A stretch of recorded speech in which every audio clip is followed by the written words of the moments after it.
Sidang jamaah Jumat rahimakumullah, tidak henti-hentinya khatib mengingatkan diri kami pribadi beserta kita semua untuk senantiasa meningkatkan keimanan dan ketakwaan kita kepada Allah. Sebab hanya karena keimanan dan ketakwaan itulah jalan menuju kemenangan di dunia maupun kemenangan di akhirat nanti insyaallah. Sidang Jumat rahimakumullah, terkadang kita mencari pintu keberkahan yang jauh, melupakan pintu keberkahan yang hakikatnya Allah telah takdirkan ada di antara kita.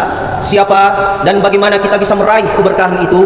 Dalam sebuah buku yang ditulis oleh Habib Ahmad Al-Habsyi, buku itu mengajarkan kepada kita bahwa ada satu pintu keberkahan yang apabila seseorang mendapatkan keberkahan itu, maka insya Allah dunianya akan bahagia dan akhiratnya akan selamat.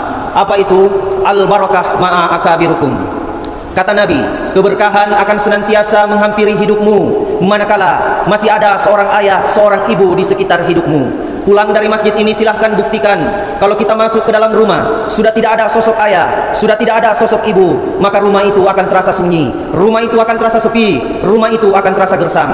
Tapi sebaliknya, kalau hari ini Allah masih izinkan kita menatap wajahnya, melihat senyumnya, menjabat tangannya, mencium pipi keningnya, serta memeluk mesra tubuhnya, maka itulah keberkahan yang tiada tara, tiada banding di atas dunia ini. Sidang Jumat rahimakumullah, melalui mimbar ini kita juga saling mengingatkan mengapa di negeri ini Allah mengangkat satu persatu keberkahannya. Dulu kita kenal Indonesia ini sebagai negeri yang aman, adil, makmur, sejahtera rakyatnya. Dulu di Indonesia ini jarang terjadi bencana dan musibah, tapi belakangan ini tiada hari tanpa bencana dan musibah yang kita dengarkan. Mulai dari angka kematian yang melonjak drastis, kebakaran, banjir bandang, tanah longsor, likuifaksi, gempa bumi, hingga virus yang merebak di mana-mana. Satu kali, dua kali musibah turun itu ujian, tiga kali, empat kali musibah turun itu teguran. Tapi kalau sudah langganan dan terjadi dalam rentan waktu yang dekat, dalam rentan waktu yang cepat, maka jangan-jangan ini bukan lagi sebuah ujian, jangan-jangan ini bukan lagi sebuah teguran, tapi justru azab dan murkah dari Allah untuk bangsa ini.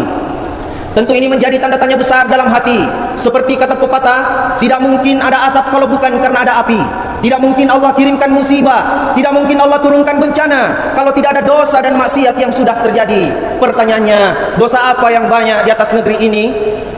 Salah satunya Indonesia hari ini krisis darurat anak yang soleh, khususnya akhlak seorang anak kepada ayah dan ibunya.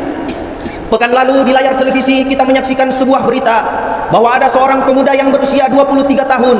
Dia tega menggorok leher ibunya hingga tewas hanya karena dia meminta sejumlah uang dan ibunya tidak dapat memberikan saat itu. Dia tega menggorok leher ibunya hingga tewas. Khatib melihat dan mendengar berita ini berpikir, jangan-jangan inilah yang menjadi salah satu sebab Allah marah, Allah murka pada bangsa ini sehingga bencana datang silih berganti. Sidang Jumat rahimakumullah, Al-jannah fi baitika, ada surga di rumahmu. Siapa surga di rumah kita? Ayah ibu kita. Lebih dekat lagi ada di mana? Ada di telapak kaki ibu. Tapi terkadang kita sibuk mencari surga yang jauh, melupakan pintu surga yang dekat. Seorang sahabat Nabi pernah datang menghampiri Nabi lalu berkata, "Ya Rasulullah, izinkan aku ikut untuk berperang. Aku ingin mendapatkan pahala syahid. Karena kalau aku syahid, aku akan masuk surga tanpa hisab. Kalau aku syahid ya Rasul, aku tidak akan merasakan sakratul maut yang sakit dan lama." Maka Rasulullah bertanya, "Alaka min ummin? Apakah ibumu masih hidup sahabatku?" "Iya ya Rasulullah, ibuku masih hidup." Maka Rasulullah bersabda, "Tetaplah engkau di samping ibumu, kau urus telapak kaki ibumu, akan kau temui surga di sana." Apa maknanya jemaah yang mulia? Kalau mengurus telapak kaki ibu, Allah mau hadiahi kita surga. Apalagi kalau kita mau mengurus kebutuhan perutnya, apalagi kalau kita mau menyenangkan hati dan perasaannya, apalagi kalau kita mau mengurus kepalanya. Subhanallah, walhamdulillah, wala ilaha illallah, wallahu akbar.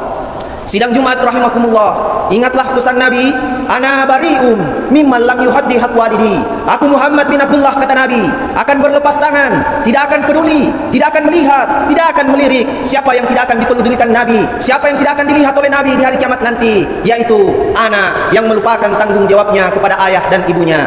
Mimpi seorang anak mendapatkan syafaat Nabi di hari kemudian jika dia durhaka kepada ayah ibunya. Di lain hadis Nabi menyebutkan, surga itu memiliki aroma yang harum semerbak. Saking harumnya bau surga itu dapat bisa tercium dari jarak 500 tahun perjalanan akhirat. Di riwayat lain disebutkan 1000 tahun perjalanan akhirat bau surga sudah dapat bisa tercium. Tapi ada beberapa golongan yang jangankan dia bermimpi menjadi penghuni surga, bau surga Allah haramkan baginya. Salah satu diantaranya anak yang durhaka kepada ayah ibunya. Sidang Jumat rahimakumullah, betapa banyak anak-anak hari ini Di luar sana, dia cium, dia muliakan tangan orang, tapi tidak jarang mereka membelakangi tangan yang penuh keberkahan. Itulah tangan ayah dan ibu mereka. Betapa banyak anak-anak hari ini di luar sana bicara dengan orang luar biasa sopan, luar biasa santun, tapi di hadapan ayahnya kata-kata kasar yang selalu hadir. Di hadapan ibunya, suara sang anak kadang lebih besar daripada suara sang ibu. Betapa banyak anak-anak hari ini bicara dengan atasan, siap uang, siap kareng, 86 komandan. Kata 86 ringan untuk atasan, tapi di hadapan ibunya kalimat-kalimat perlawanan. Di hadapan ayahnya kalimat-kalimat pembantahan yang selalu hadir. Padahal Allah mengingatkan kita di dalam Al-Quran, fala takul lahuma uffin wala tanharhuma wa qul lahuma qaulan karima. Jangankan kau menghina ibumu, jangankan kau menghardik ayahmu, jangankan kau memukul, apalagi kau tega sampai membunuhnya. Berkata ah ayah, ah ibu, itu tercatat dosa yang besar di sisi Allah Subhanahu wa taala. Betapa banyak anak-anak hari ini dengan teman dia tidak pelit, dengan sahabat dia tidak pelit, tapi ketika berhadapan ibunya, berhadapan ayahnya, dia selalu penuh hitung-hitungan. Padahal demi Allah, setiap keberhasilan, setiap kesuksesan, harta, pangkat, jabatan, keturunan yang kita miliki hari ini, semua itu tidak terlepas daripada jasa, pengorbanan, doa seorang ayah, seorang ibu kepada kita. Mungkin tiap hari, tiap malam ibu kita, ayah kita mengetuk pintu langit berdoa di hadapan Allah. Ya Allah, jadikanlah takdir anak-anakku lebih baik daripada takdir hidup yang telah Engkau gariskan untukku. Aku ridho kepadanya ya Rabb. Bukankah kata Nabi, ridho Allah ada pada ridho ayah ibu kita, dan murka Allah ada pada murka ayah dan ibu kita. Ad-du'a walidni waladi kaddu'ain nabi li ummati. Doa sang ayah untuk anaknya, doa sang ibu untuk anaknya, itu bagaikan doa para nabi untuk umatnya. Jangan kita mencari surga yang jauh sebelum kita mendapatkan surga yang dekat. Sidang Jumat rahimakumullah, melalui mimbar ini kita juga saling mengingatkan. Kemarin semasa kecil ayah selalu menggendong kita, tapi mungkin besok atau lusa kita yang ditakdirkan oleh Allah menggendong jenazahnya. Semasa kecil ibu selalu memandikan kita, tapi mungkin besok atau lusa kita yang ditakdirkan oleh Allah untuk memandikan jenazahnya. Kalau begitu sebelum terlambat, berubahlah, berjanjilah kepada Allah bahwa kita akan berbakti, berbuat baik kepada ayah ibu kita. Mimpi Allah jadikan anak-anak kita mau berbakti kepada kita kalau kita tidak memulai hari ini untuk mengawali bakti kita kepada ayah dan ibu kita. Mafil aba fil abna, apa yang kita lakukan hari ini itu juga yang akan kembali di hari esok.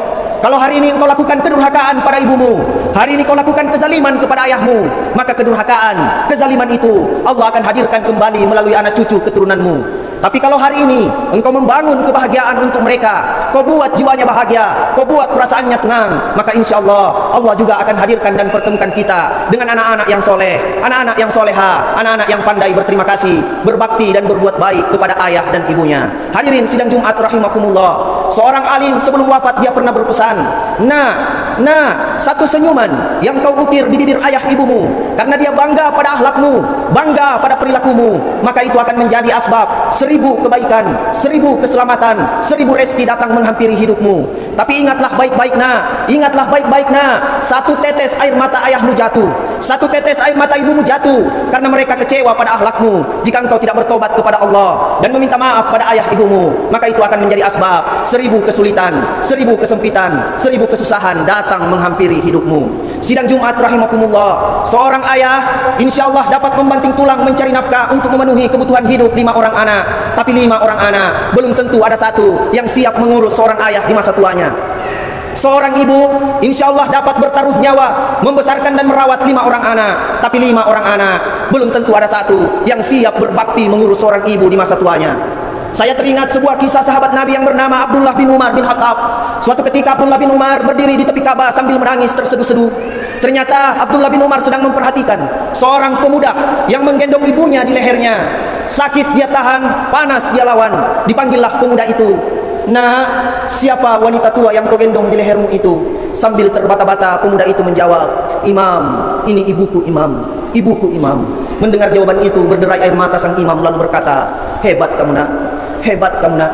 Aku dengar-dengar kata orang kau gendong ibumu dari kota Yaman yang jauh di sana hingga kota Makkah. Iya Imam.